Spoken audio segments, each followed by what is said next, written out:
Well, tickle me Elmo, Angela Lansbury, because Candace Owens was Candace Owens-ing today, and if you had any information about the untimely demise of Charlie Kirk, I think your dirt star puckered up a little bit this evening. Now, I'm not a betting man, but the odds are starting to tip, Jim, because the math isn't mathing, and the stories aren't storying, and the planes are not planing right now. Because there seems to be a pretty never-ending chorus of people saying that Candace is insane for the last 2 months, and, well, what's up with those planes, dude? If those cars and those license plates show up at that campus, forget about it. I've lost a lot of trust in a lot of people in the last 6 months, but if those cars show up at that campus, bro, I will officially trust literally almost no one. And the missing money and the tax filing and the Doge and the simple fact that if you are a literal human person, that you would look at this and say, would Candace Owens, would a human being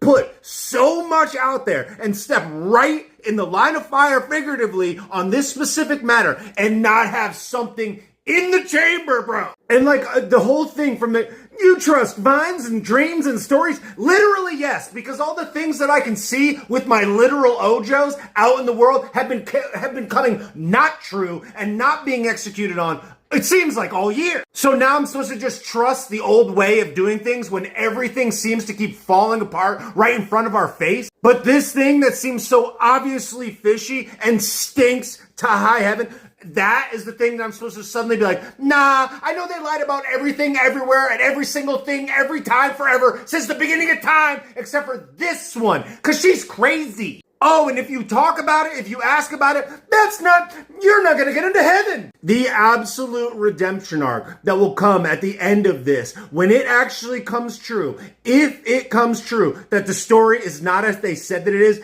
every single person is going to choke on the fact that they've been saying that this is insane for questioning it, when every single one of us questions every single thing all the time. These things are converging, and there are too many things. There's just too many. And I will be using an industrial-sized backhoe to dump popcorn into my throat hole until this comes to fruition. And if you're on the she's just insane side right now, you might consider toning that back a little bit, because as more and more of this information comes out, that's seeming less and less likely. But pop off, I guess, because maybe she's wrong. Maybe she is. But wouldn't you like to know that she is wrong? Wouldn't you like to know definitively, instead of just saying, well, is this the story? That's the story? Okay. I would. Okay.